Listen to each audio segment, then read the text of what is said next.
with cancer, of course, you've got radiation therapy and surgery.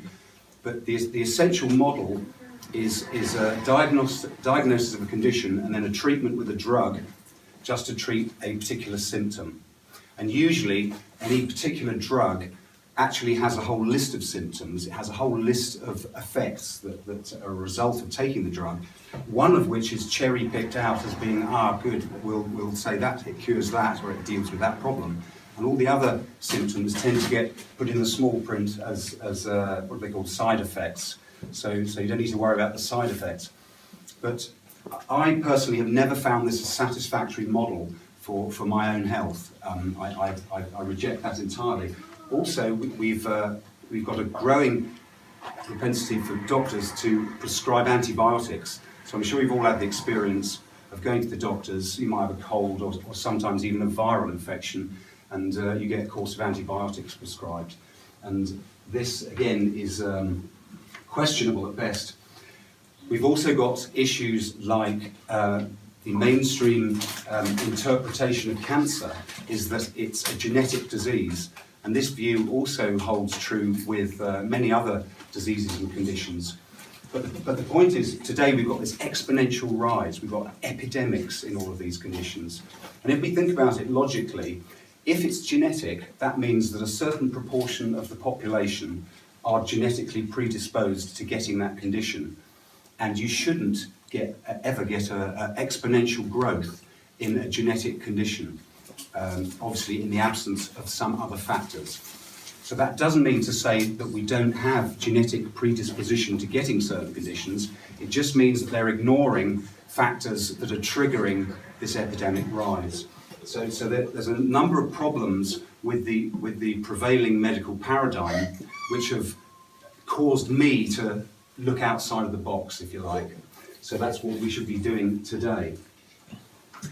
So since we're going to look at the basic sort of a quick history, if you like, of medicine. So if we zoom the clock back, say through 400 or 500 years, you probably you might know that things like excrement in the streets of London was actually fairly commonplace. We didn't have running water, we didn't have toilets, and general sanitation was completely absent, and cholera and typhoid and things like that were quite prolific. So what happens, we discovered the need for sanitation, clean water, so we took one step forward there. We then, with a chap called Joseph Lister in the late 1800s, he was a surgeon, and he discovered that sterile wounds, therefore cleanliness, reduces infection and increases chances of survival during surgery. So that led to the whole valid knowledge of keeping things clean and sterile. Then we move on a little bit further into the 20th century, and you got the discovery of penicillin and antibiotics, or antibiotics coming from penicillin, in about 1928, I think it was, when Alexander Fleming noticed that he had some bacteria in a petri dish, and they were killed by some mold, some fungi, essentially. So there was an insight, which we will look at later, that Fleming and his colleagues missed at the time. They essentially picked up the idea that bacteria could be killed, and against this backdrop of knowing about the importance of cleanliness, and obviously that cleanliness extends to wound management. You cut your knee or you're doing any sort of injury, that is no place for bacteria, so bacteria shouldn't be there. So naturally the idea of being able to kill bacteria cottoned on was a good idea. What was missed is the fact that fungi kill bacteria, that's what we saw with the penicillium mold, but also viruses kill bacteria. But then you've also got the fact that bacteria kill viruses and bacteria kill fungi. And then you've also got the fact that it's like a game of paper, scissors, stone. You're all familiar with that. But they all kill each other, basically. So what happens is that this ability for them all to kill each other ends up with a stable, diverse ecosystem. We see that in rainforests, and we actually see it in the gut. It's the same principle. So that was missed back in the day when antibiotics were promoted as a big solution. And of course, since the late 1940s, when antibiotics came on the market for ordinary people, we've had an ever-increasing use of antibiotics as the main tool. Antibiotics kill bacteria, And as we now know, and we'll come on to, the bacteria in our gut and in our ecosystem, in the soil, are the very foundations of life itself. So now we can look back and think, that was a good idea at the time, it was a step forward, but we've kind of gone too far with the mass bactericide that's occurred. So moving on from that, we're looking at some new medical discoveries and to look at the context really of health. So, or health management, disease management as it's become. So what we've got is the use of antibiotics increasing from the 50s onwards. And then we started this thing called the Human Genome Project, which you've probably all heard about, began in the 90s, I think. And that set about to map out the human genome with the view to answering many health issues, because the general model was that everything's genetic, it's in your genes. And this, I should have mentioned previously, stemming from the 50s, it was, I think it was a chap called James Crick who uncovered this idea that through his microscopic discoveries that everything was genetic. So essentially, if it was written in your genes, if your father and your grandfather had a heart attack or something, that was pretty much it. And this whole model extended right into the prevailing medical thought that it's essentially a disempowering view for the likes of you and I, because it tends to make us think, well, what can you do? It's in your genes. But it turns out that's completely wrong. So the Human Genome Project started to map out the human genes, I should say, and they were expecting to find around about 200,000 genes, because there are approximately 200,000 genes that make up the human body. 200,000 proteins that make up the human body. So they were estimating that each one gene would create one protein. It turns out that the human genome constitutes only about 20,000 genes, which is very surprisingly low, and the project finished early. It's interesting to note that a flea apparently has 30,000 genes, and a fruit fly has 13,000 genes. So that gives you some idea of the perspective there. So that was a bit of a wake-up call for some people in the scientific community, and it began the birth of something called epigenetics. And this is another major leap forward, where it was then discovered that it's the environment that affects our gene switching. The so-called junk DNA that couldn't be attributed to any function has also been attributed to the switching on and off of various genes, along with environmental factors. So that was a very key point, epigenetics.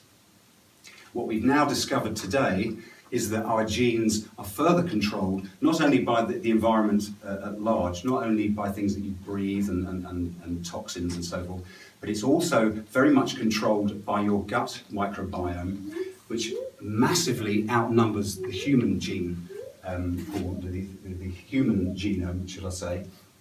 And what happens is all the microorganisms in your gut release what's called microRNA, which has an effect of switching on our genes, switching on certain genes, switching off others.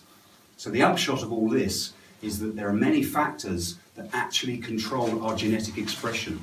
So the body that you literally stand in today has the ability to become several different bodies, almost unlimited, hundreds of thousands of different bodies, depending on all the combinations of on and off of your 20,000 genes. So this is very empowering because it puts us in the driver's seat. On the other hand, it can be seen as a burden because it puts the onus on us to discover how we can manipulate our own genetic expression to express health rather than express heart attack, to express mental clarity as opposed to expressing Alzheimer's disease. All these things are totally within our control.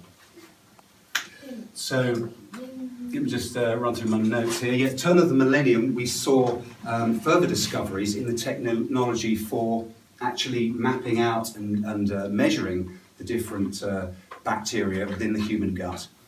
And this caused an explosion in the amount of research being done, which has been great news because a lot has been learned this millennium. It's really, we can see the medical paradigm completely changing for those scientists and doctors that are actually prepared to change. Of course, the vested interests of the pharmaceutical companies and the mainstream model, that they tend to be reluctant to look at these changes because, of course, it renders what they're doing as wrong. So it's quite natural that they're not going to be too keen to listen to it. So we've had these changes in technology, which have meant that in 2003, 2005, we were discovering things like the absence or the presence of certain bacteria in your gut correlate to certain diseases, certain types of cancer. So we're starting to see a direct relationship between what diseases you get and what bacteria you've got in your gut. That was very, very important discovery. And then if we come forward a little bit more to 2012, a chap called Dr. Zach Bush in the United States, he discovers that bacteria actually make something called redox molecules, which we'll come into. We'll tie it all together at the end. There's a pretty picture of a redox molecule. We'll talk more about them in detail in just a minute, but this was a very significant development because these redox molecules are used for cell-to-cell communication. They play a key part in the functioning of the human immune system. So discovering that bacteria make them, and that bacteria actually in the soil make them, and that plants rely on them, and that we rely on them in our gut, is a real game changer in further reinforcing the idea that the gut really is the foundation of health. There are a number of reasons, but that's a very big one. So that's worth noting. And this chap, Zach Bush, was also responsible for discovering the fact that all of these microorganisms tend to kill each other. So it's the game of paper, scissors, and stone. So that creates the stable ecosystem. That should have been noticed really by Fleming and his team way back, but unfortunately they got a bit excited about the antibacteria thing, and they missed the trick that all of these microorganisms kill each other. So it leads on to, this is what Dr. Zach Bush is saying at the moment, it rather leads on to the conclusion that there are no pathogenic bacteria. What you tend to get is that we've all heard about H. pylori and Campylobacter. You get nasty dose of the runs. You've got Campylobacter, E. coli, Salmonella, and these better known overgrowths, including things like Candida and stuff. They tend to be all a result of what's called dysbiosis in the gut, which is one population suddenly becoming over prolific and other populations being absent. So if you've got a broad enough spectrum of actual bugs in your tummy, then everything tends to steady itself out, and the gut becomes it has the complexity of like a tropical coral reef or a rainforest. So many species, and you have stability. So that's an important development in the knowledge, as I said, that's changing the predominant medical paradigm. The new discoveries about bacteria, their importance, and how they relate to DNA.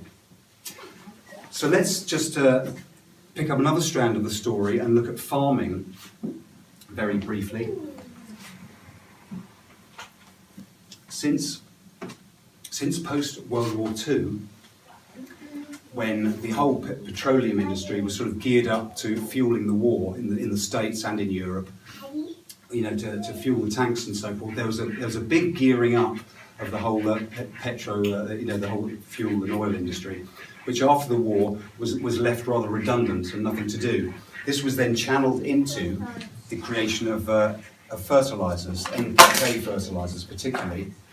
NPK is nitrogen, potassium, and phosphorus, and it's basically turning oil into fertilizer, and this resulted in what's called the Green Revolution, which you may have heard of, and a huge proliferation in the number of plants, the productivity of farmers.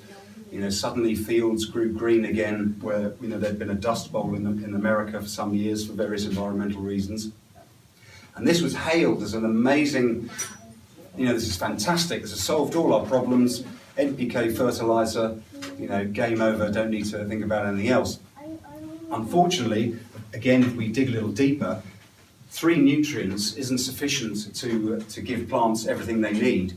So over years, since the 50s, when that really began, and the Green Revolution, we've got an ever-increasing reduction, a bit of a contradiction in words then, we've got an ever-growing reduction, shall we say, in the nutritional content of food that's grown simply with NPK fertilizers, where previously there'd been crop rotations and composting and all sorts of other techniques.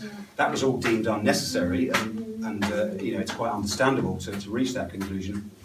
So food since the 50s, although it's been abundant, it's been becoming less and less nutritious. So that's a key part of the puzzle with our farming practices. So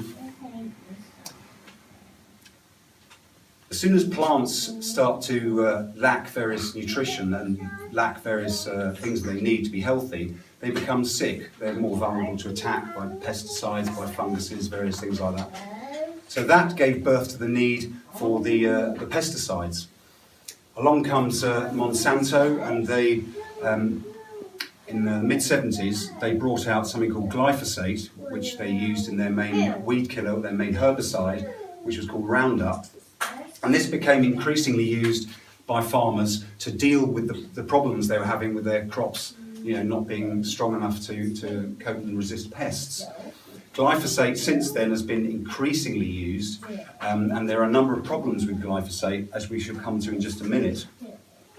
The second thing that happened after the introduction of glyphosate was in 1992, when they discovered that they could use it as something called a desiccant, and they encouraged wheat farmers to spray glyphosate on the wheat, which dries it out. It kills it, and it dries it out over a period of about 3 days. And it's very, very beneficial for any northern hemisphere, northern latitude farmers who, as you can imagine, with the early onset of winter, they're trying to judge when to harvest their wheat, and it's a real bonus. A company comes along and says, hey, spray it with this stuff, kills it, dries it out, absolutely pucker, ready for harvest in 3 days, job done. And then you can plan your farming. So of course this was really attractive to farmers, and it caught on. From 1992, an ever-increasing number of acres of wheat production have been sprayed with glyphosate routinely, and also prior to harvest, using glyphosate as this desiccant. So the other important thing to note about glyphosate is that it's an antibiotic. It kills bacteria, and in sufficient quantities it kills plants for this reason too. And they use it as a desiccant. So we can start to see a pattern of glyphosate and the toxicity that brings to humans who are the end users of these crops. We can see that becoming an ever-increasing problem certainly from 1992. And it's interesting to notice that it was from about the mid-90s that we began to see an increase in this thing called gluten sensitivity. Celiac disease, as some of you may know, is an inability to digest gluten. And more and more people were suffering from gut problems, which was being attributed to gluten. And lo and behold, bread is increasingly laden with glyphosate. So there's an interesting connection to bear in mind. So that brings us on to a closer look at this substance called glyphosate. It's a very nasty toxin, glyphosate. It's based on glycine, which is one of the 26 essential amino acids. And it blocks a few pathways in plants when it's in the soil that stop plants from actually assimilating nutrients and becoming the nutritional health-enhancing foods that they should be. So glyphosate is responsible for another piece in the puzzle, or a further step in the denutrifying, if you like, of food. Glyphosate is a water-soluble toxin, which makes it extremely bad news because it's in the environment. It gets into the rainwater, it soaks into the soil, it's in the clouds, it's in the wind, and because it's water-soluble, it cannot be contained. It's simply in the environment. The genie's out of the bottle, if you like. Most toxins, most toxic substances are lipid-soluble. They're They can be sequestered in fats, if you like. The body can store and tuck away a toxic piece of it in a bit of fat where it won't cause a problem. And this happens in the environment, so the toxins get locked up. Glyphosate, that doesn't happen. Glyphosate it's in the water. And it's in the rainwater, it's in the drinking water, more so in the United States than in Europe, where it's used less, but it's certainly used increasingly in this country, so that's something to be aware of. Whenever you see one of those tractors trundling across the field, spraying from their gantries, chances are there's some glyphosate in that, and you really want to zip up the car windows and get the hell out of there fast. So glyphosate is it's particularly nasty. It does two detrimental things to human health. It kills bacteria. It's an antibiotic. So if we eat it in our food and we breathe it in the air, our sinuses, everything drains down into the gut. So what you breathe ends up down there as well. It kills bacteria in the gut. So we've got a reduction in our microbiome due to glyphosate for that reason. We've also got a reduction in our gut microbiome for all the endless antibiotics that we're taking. But the other most pernicious thing that glyphosate does is it actually destroys the lining of the gut. And this has huge implications on public health. So from glyphosate, let's go straight to the... Yes, please. Indeed, what about neonicotinoids? Is that a glyphosate or what? Because that's very prominent in the news now. Mr. Gove is trying to ban it or whatnot. I don't know about that specific one. I think that's of sort. It sticks to the seed, therefore it doesn't spread out. It's said to be by farmers to be far better than that could be a step in the right direction. A step in the right direction. There are a number of other toxics. Unless you're a bee. I mean, all of these toxic things, there's another one called atrazine, which is used increasingly as well. And I mean, really, they're tending to all address the issue of fighting the pests rather than ensuring health. And it feeds into the same model of thinking, which is treating symptoms rather than asking the root cause questions. What is causing this? Let's get to the bottom of it. And as you shall see as we pull all the strings together at the end. So what is the gut? The gut is essentially the tube that runs from your nose and mouth through to your anus. And it involves the sinuses, it involves the cavities in your cheeks and your face, your nose and throat, down the esophagus to the stomach. You've got the stomach sac, which basically feeds food in a controlled way into the top of the small intestine. You've got the small intestine and then the large intestine and colon, and then out the other end. So this is about 9 meters. It's a 9-meter tube, and the vast bulk of it, of course, is the small intestine and the large intestine. The large intestine, I think, is around about 1.5 meters long, and the small intestine pretty much takes up the rest of those 9 meters. Obviously, there's only a few inches. So you've got this long tube. The key thing about the gut is its membrane, and lining the gut tube from your nose, let's say, all the way through to the other end, is a 1-cell thick epithelial layer, and this is the intelligent membrane of the gut. And it's crucial as a sort of a gatekeeper, if you like, because this film is held together by what are called tight junctions. They're proteins that bind the single cell structure of the gut lining tightly together.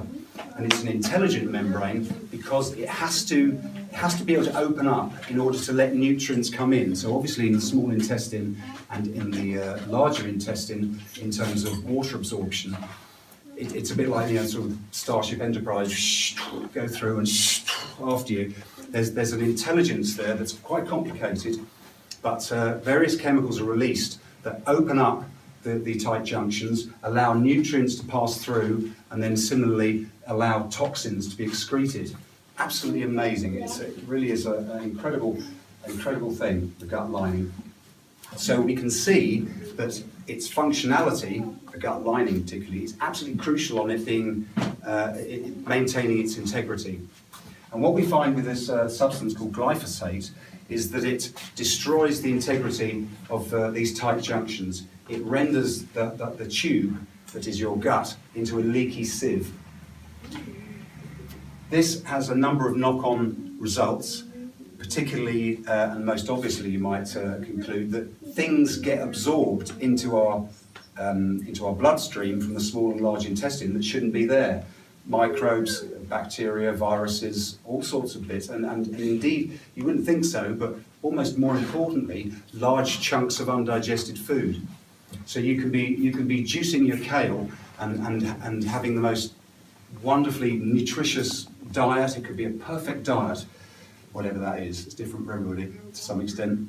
But you could be juicing your kale, and the insoluble fibre in the kale, little tiny pieces of that, finding their way through the holes in the perforations of the gut membrane, causing all sorts of problems for the immune system, triggering an immune response, effectively, and inflammation, as we shall get on to see.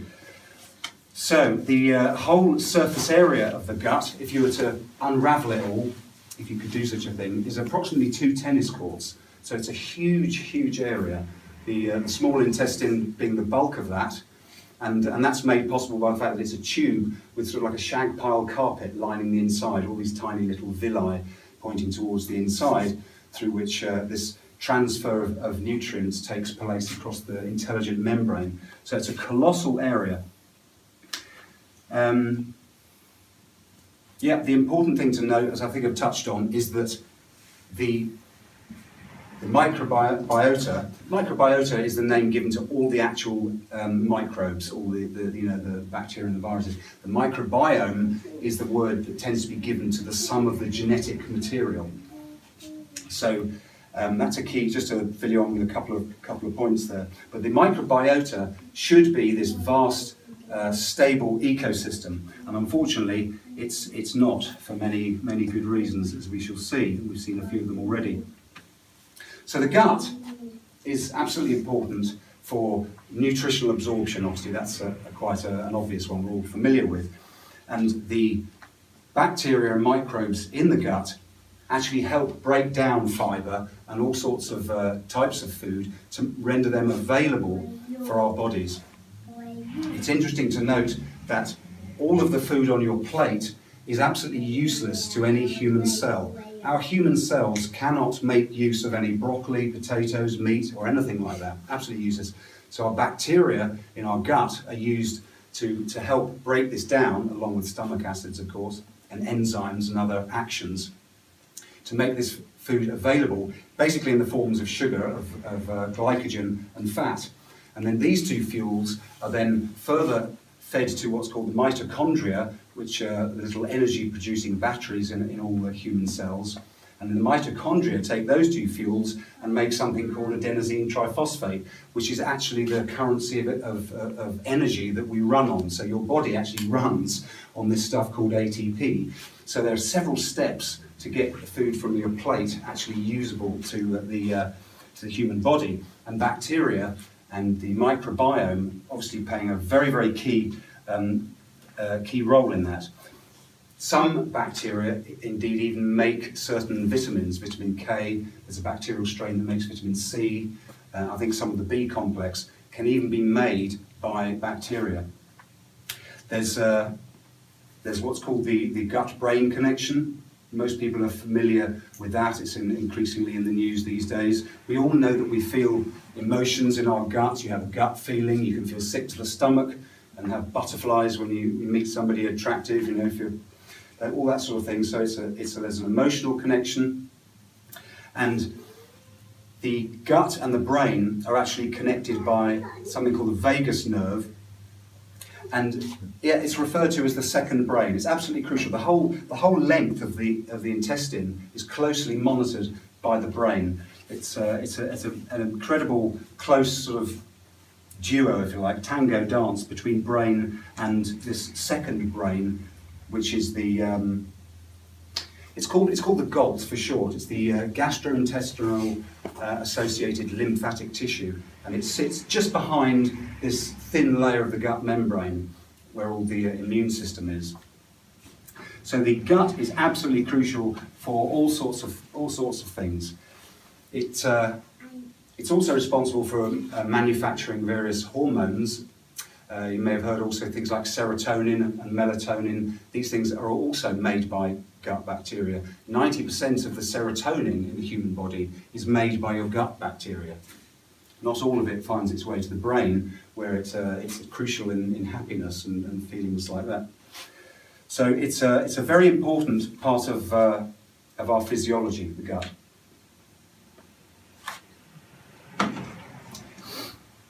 So that brings us on, to one more point, is that the biodiversity of all these bacteria in here are absolutely crucial, and this ties in with this new discovery made by Dr. Zach Bush about the bacteria and their cellular communication, their interbacterial communication using the redox molecules.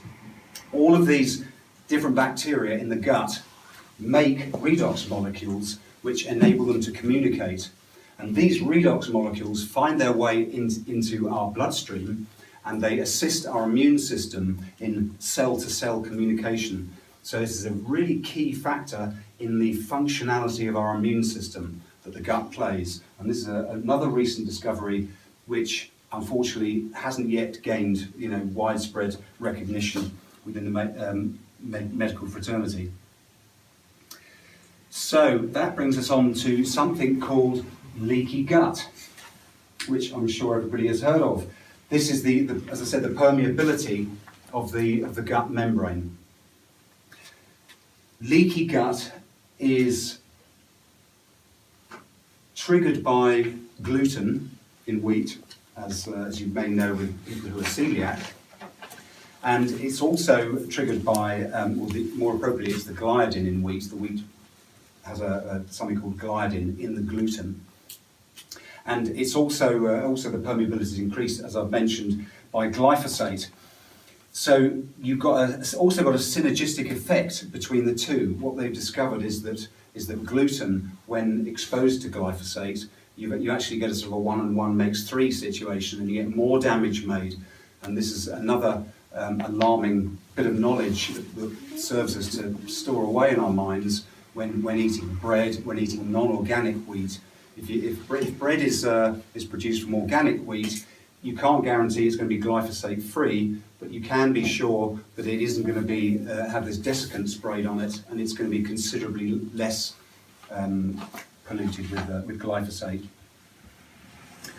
So, leaky gut, where was I? Excuse me a second. Leaky gut is the breakdown of these tight junctions, as I mentioned, with things getting in that shouldn't, causing this immune system response.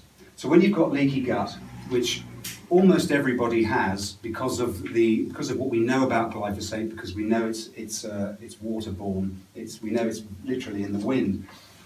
When you have leaky gut, 3 times a day, or however often you eat, you're getting things pass through the gut lining that shouldn't, and you're getting this triggered immune system response. So you're getting an ongoing chronic inflammation, if you like. The immune system response generates the immune system generates an inflammatory response to these foreign particles, and what you get is a build-up of this over time. 3 times a day, as I say, day in, day out, week in, year on. Your immune system becomes overloaded with this chronic inflammatory effect, which has all sorts of knock-on problems and effects with our health. So, chronic inflammation is not only caused by glyphosate, but it's probably it's certainly arguably the largest. You can also you're also suffering from inflammation through diet, sugar in diet, additives, and certain oils, omega-6 oils. These tend to, when they legitimately pass through the gut lining, even taking aside the holes in it, these food substances tend to cause a chronic inflammatory response as well. So there's diet, but then there's leaky gut and all these things coming through. And this has the effect for almost everybody in the population of exposing our immune system to an ongoing, every single day inflammatory response. So the immune system is loaded. It's dealing with all sorts of things. Not only is it dealing with flu and your viruses and all the other things that it commonly deals with, it's probably dealing with mercury from amalgam fillings that people tend to have and all this sort of stuff, although that's been phased out. So the immune system is being unnecessarily burdened and loaded up with all sorts of work that it really shouldn't be doing, particularly from the leaky gut. So we'll quickly have a look at inflammation, this inflammatory response, because it's important to understand. Acute inflammation is absolutely essential. If you cut yourself, if you injure yourself, you get that immune response where things swell up, redness and so forth. And the immune system, the white blood cells, the T cells, tend to put out a positive burst of charge. And this is quite normal. It's absolutely essential, in fact.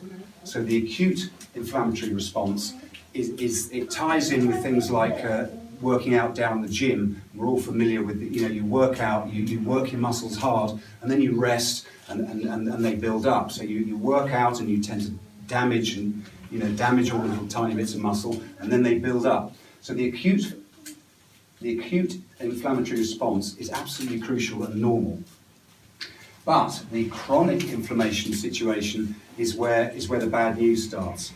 When you have chronic inflammation, you have this accumulation of positive charge. Because of the way our cells and our body communicate, the cell-to-cell communication, as well as the intracellular communication, it relies on charge. And it relies on these things called redox molecules. It relies, rather like dominoes tend to fall, it relies on the passing of charge. So because of this, when you have a continuous burst of positive charge on any part of due to any injury, but particularly the daily injury through the leaky gut and through food, you get an accumulation of this positive charge. So if you imagine your immune system as being this very fine-tuned, delicate thing we're talking tiny, tiny, tiny charges, and it's crucial for all our cells to communicate. Cells need to know when they're sick. It sounds kind of crazy. I mean, we know when we're sick, but a cell doesn't necessarily know when it's sick. Healthy cells, slightly ill cells, and cells that need to be triggered to commit cell suicide, which is something called apoptosis. This is perfectly normal as well. Sick cells need to die, cancerous cells need to die. And this is happening all the time in our bodies. Cells become sick and they die. But it all swings on needing an effective communication system. And it needs a non-build-up of this positive charge. So we can start to see the relevance of that towards our health. Moving on to these things called mitochondria, which I touched on earlier. Mitochondria are like the batteries that power our whole energy. So when you get up in the morning, if you feel good, you feel energetic, and all your mitochondria are firing on all cylinders. That's good. Things like chronic fatigue, all sorts of tiredness, lack of energy, can largely be attributed to the fact that the mitochondria aren't doing their job. What are mitochondria? So they're these tiny, tiny little things. Imagine a human cell is pretty damn small, but a mitochondria, human cells have between 200 and up to 3,000 mitochondria inside a cell.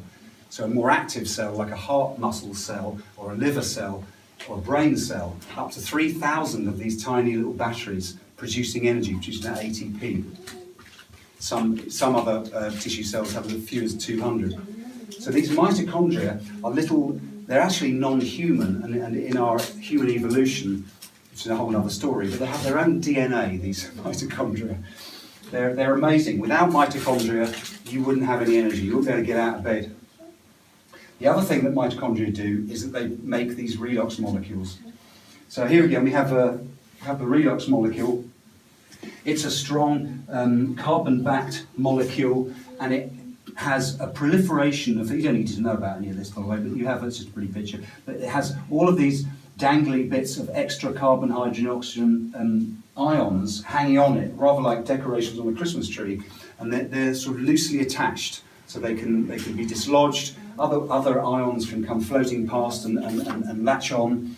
So this is the functionality of the molecule. It has a very stable main backbone, if you like, and it has this ability for charges to come and go easily. which is what makes it so handy. The strong carbon backbone enables redox molecules that you eat to pass harmlessly through, for example, the highly acidic environment of the stomach. So mitochondria make these redox molecules as well as the bacteria. And the mitochondria, these redox molecules are used by the immune system in the cell-to-cell communication. And that, as we say, as we observed earlier, requires or involves the firing of this positive charge. And in chronic inflammation, we're seeing a build-up of the positive charge. The magic of the redox molecules is that they have an ability to neutralize this charge if we have sufficient of them. And antioxidants, which everybody has heard of, very, very healthy. It's always, stoke up with antioxidants. That's another part of the paradigm actually that's changing, because the theory about antioxidants is, as it has actually been proved to be slightly incorrect. You have antioxidants, which of course we need, which carry a spare electron, so they have a negative charge. And what happens is the redox molecules, acting as these charge carriers, enable the pairing of a negative electron from the antioxidants and the positive charge when your immune system has developed in the healing process, and they neutralize that. So these are absolutely crucial in the functioning of the immune system. So we can see that chronic inflammation is really to be avoided. Chronic inflammation, it has been argued, is the actual root cause of all disease. There are some that have said that for health, you basically need the nutritional things that your body requires. You need an absence of toxicity, of course, so your body can not be poisoned. It has to have the things it needs. It has to not have the things that cause problems. But it also, the third component for health is really important, is it must have this ability for cells to repair. And this communication system coming from these redox molecules enables a cancer cell to know that it has to commit suicide. It enables a sick cell to know that it needs, whatever it needs on a chemical level, and these things. So in a very complicated way, the intercellular communication by these redox molecules enables our cells of our body to know when to self-destruct, to know when they need various things to get better, and for obviously the healthy ones to be left alone. So redox molecules are a very key part of the picture. If we have a healthy and diverse gut microbiome, which we'll look into how to achieve that in a moment, if we have a proliferation of redox molecules that are all made by the gut bacteria, then we have a huge fluency, if you like, of communication for our immune system. One thing that I didn't mention is that the mitochondria in our body make a redox molecule which is like a single shot redox molecule. It's like a bumblebee, it can sting once and then it's finished. But the redox molecules made by bacteria in our stomachs and in the soil, they are multiple binding sites. They have 17 or more binding sites, so they're totally reusable. They're more powerful, if you like, more helpful to the immune system than our own redox molecules made within the human body.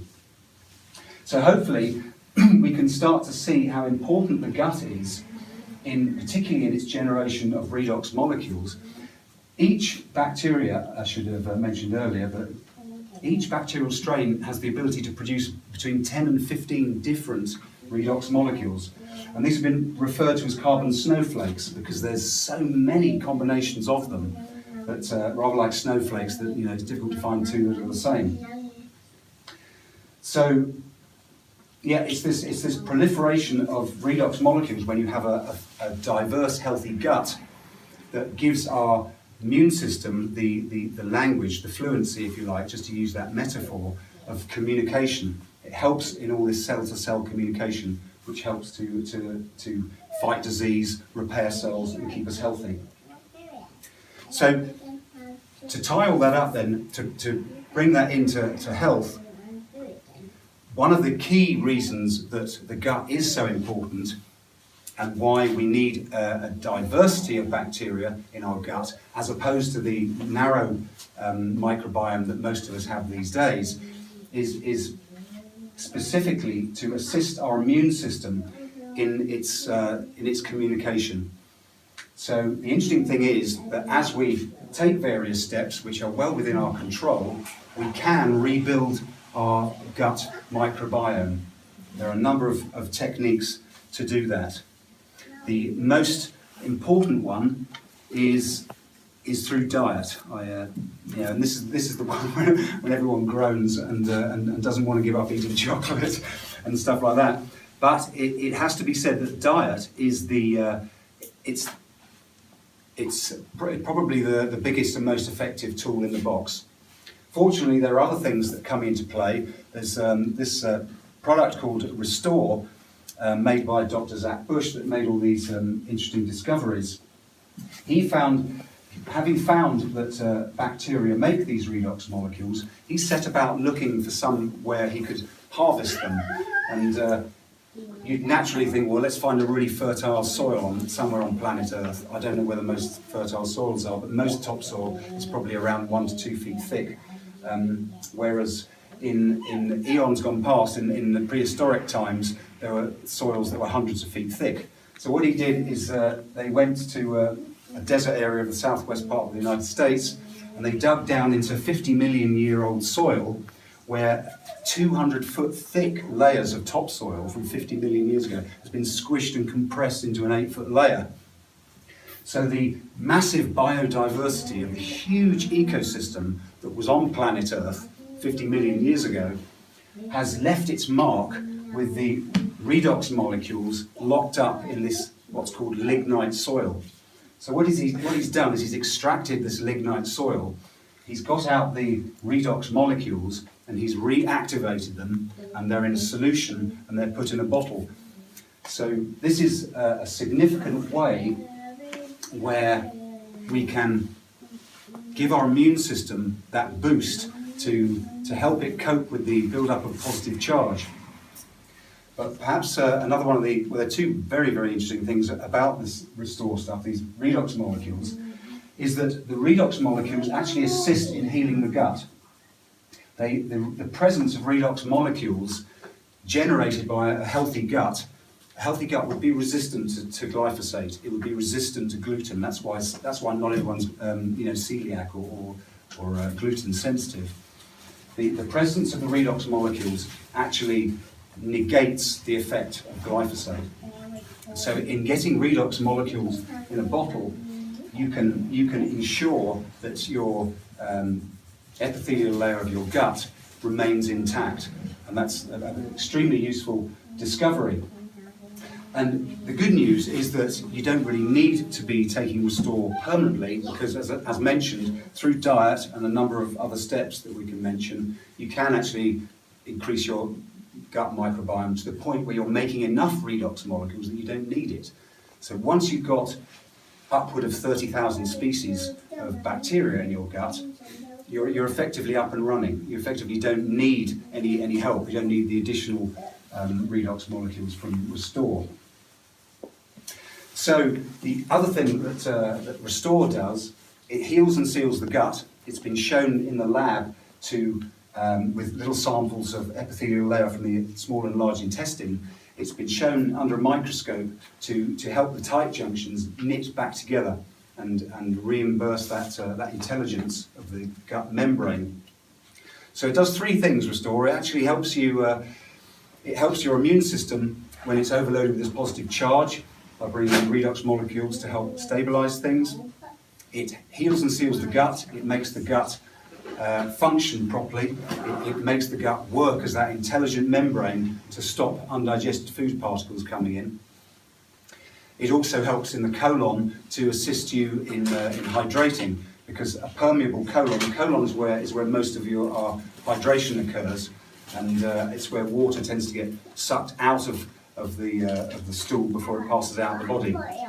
And a leaky colon renders our ability to hydrate compromised. So it's another effect And sometimes when people begin taking Restore, you can suffer from headaches and constipation in the short term, because all of a sudden your colon starts to work properly. So, so that's another thing it does. And the third thing it does, which is very exciting, is that it tends to make the gut a very hospitable area for new incoming bacteria. So it helps us build up that microbiome that we so need for a fully functioning immune system. Just to quickly tie that in with another discovery made by Dr. Bush, is that he found that breathing bacteria in, literally through the nose and the sinuses, is almost as important as bacteria that are on food and so forth. You know, we've all heard of or many of us have heard of fermented vegetables and things like this as a means of getting more bacteria in there. But the emphasis doesn't need to be so much on things like that, because what Dr. Bush discovered, he had a patient who had pancreatic cancer, and this old lady was passing something called white chalk stools. So basically, nothing coming through her, she was hardly eating, nothing coming through her system apart from the shed epithelial layer, which turns over once every 3 days approximately. And it tends to come out as like a small lump of chalk. And as soon as he put her on this Restore stuff, and he encourages his patients to get out into the environment, to go and breathe, walk through the woods and breathe, to dig the garden, to go to the beach or the waterfall, climb the mountains, get out and about into the environment where there are all these diversity of bacteria, and literally breathe them in. And all the bacteria in the air, and you may not know that the air is laden with bacteria all the time. If you're in the garden and you pull a weed out of the soil, you're just pulling something out of the earth. There is an explosion of airborne bacteria that you can literally get a nose full of those. They all get stuck to the membranes and the mucous membrane and stuff in the nose. And then when we're asleep at night, and the mucus all tends to drain down into our throats, and it finds its way into the stomach. And he noticed that with this old lady patient, once he put her on Restore and got her out to the environment, within only a few days, 3 or 4 days, she passed her first normal brown stool, of size. So he's noticing that bacteria are actually breathed in from the environment. You may or may not know that at least 50% of your stool volume comes from dead bacteria. It's just, obviously the bacteria breed, they colonize there, they live, they die. The dead ones come out in the stool. So at least 50% of your stool, sometimes more, is just the dead bacteria. So this is what we're seeing in this lady, recovering from white chalk stool syndrome. So the important takeaway message there is that we can increase our microbiome simply by breathing in, by getting out into the environment, by weeding the garden, by getting your hands in the soil, dirt under your fingernails, and exposing ourselves to bacteria, petting animals, dogs and cats, or any animals indeed. Anywhere where we can expose ourselves to bacteria, you can vastly increase or contribute to your increase of your gut microbiome. And the more redox molecules you have, which it's like a positive spiral. It's a positive feedback loop. The more bacteria you get, the more redox molecules you have, and the more friendly your gut becomes to visiting bacteria. So I'm going to zip it up. I think we've done an hour, so probably all it's time to fall asleep. But since this talks about gut health and the aim is for health, so just a couple of points very briefly to take away that how can I increase my gut health? And the number one is diet. And I'll just run through a couple of points there. The first and probably the biggest thing you can do is to eat exclusively organic, so that you can eradicate this stuff glyphosate out of your body or minimise it. You're probably never going to get rid of it because it's in the air. It's even in organic food. You can't avoid glyphosate, but if you eat organically exclusively, you're going to minimise it. So that's one key step. Eating less sugar or any carbohydrates such as potatoes and pasta and spaghetti and all these sorts of things, which disproportionately feed one species of bacteria over another. You get what's called gut dysbiosis when you get one species proliferating and other species compromised as a result. there's a sort of an exacerbating effect that as soon as one species gets the upper hand, if you like, it starts to exert influence that prevents other beneficial bacteria, and remember they're all beneficial really, but it starts to exert effects that suppress other bacteria, and it makes worse this gut dysbiosis. You get more of this and less of that. What you really want is this broad, diverse ecosystem. So reducing sugar, which tends to feed a narrow strain of bacteria, and focusing more on your green vegetables and high fibre things, which tend to feed the bacteria, tend to feed a broader spectrum of bacteria. So that's a key thing you can do. Go organic, and reduce your sugar, and also the additives and the oils. So if you can reduce the amount of processed food, you know, the cakes, the biscuits, the ready packaged food, anything that's got a barcode on it basically, these sorts of foods will be contributing to systemic inflammation, and a lot of the things in them, you know, kill bacteria. It's a disaster for gut bacteria. Some of these processed foods, there's so many additives, you know, the preservatives, the stabilizers, emulsifiers, all that stuff, another thing to avoid. So avoiding processed food. Eating fermented foods is definitely a strategy worth doing. It's if we buy store-bought sauerkraut and various things like that, they tend to be rather monoculture. If you can make your own at home with a wild ferment, much healthier.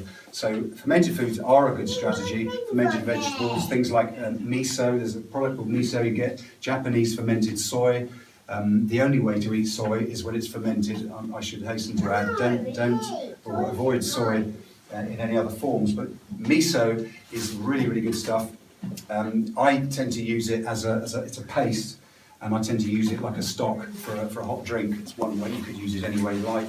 But it's a paste. You can spoon it out and make a hot drink out of it. That's a very useful one. It's great for encouraging proliferation of other useful bacteria. And kombucha, as we've seen over there, some of you have had a go of that.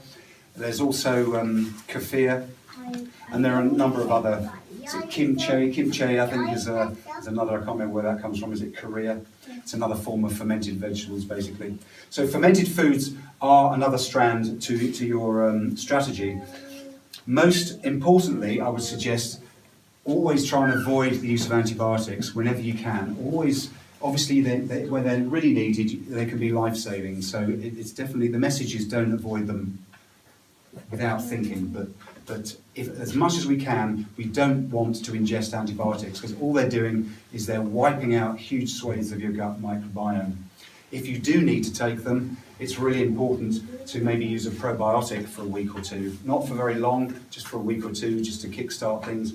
And to preferably, as I said, get out into the environment, to expose yourself to the garden, and pull up some soil, breathe it in, get into that diversity of environment. That's important to do if you do take antibiotics. So another key life strategy, I think we're more or less coming to the end now, but another key life strategy is to basically make friends with the dirt, to not be afraid of lack of cleanliness. This is something that we've all been culturally exposed to. It's I've known all my upbringing. It was always to do with sort of hosing things down and disinfecting everything. You can't move in a hospital without coming up against an alcohol wipe or a disinfectant spray. So there's a disproportionate obsession with cleanliness. And as we've seen from looking at the history of health, it's important to have clean water. You want to be drinking clean water. You want to keep wounds sterile and clean. But you don't want your environment to be bacteria-free, because literally the floor, the walls, the hair of the dog as it comes in and out of the house, all of these things are contributing to airborne bacteria. And there's an argument that we said in a less clean home, there's more bacteria. So that's obviously a balance. I'm not advocating never cleaning the house or doing hoovering. But that's a key point of our strategy. So hopefully that's been of some use. There are miscellaneous other small strategies that we could bring into bear. I've got something called a gut health checklist, which will be available for anybody to download or visit at the website goodforthegut.com, which gives you more information that you can use and bring into your life just to make sure that you've boosted your immune system by broadening the diversity of the gut, trying to get the gut to be that rainforest ecosystem that it should be. Most people today are walking around with maybe 5,000 or so species in the gut, and we should have, there are various estimates, 30,000, maybe 40,000. Some people have even said, maybe more. Maybe our ancestors had even more than that. So yes, visit the website, and anybody who contacts me wants a copy of that checklist. I'm happy to expand on that. But essentially, it's changing your diet. It's avoiding antibiotics when you can. It's getting out into the environment and breathing. And it's avoiding being over clean in the home. Those are the main things that are going to help. And on the dietary side, try and reduce the sugar, try and eat organic, and try and not buy processed food. Those, in a nutshell, that's probably the broadest thing you can do.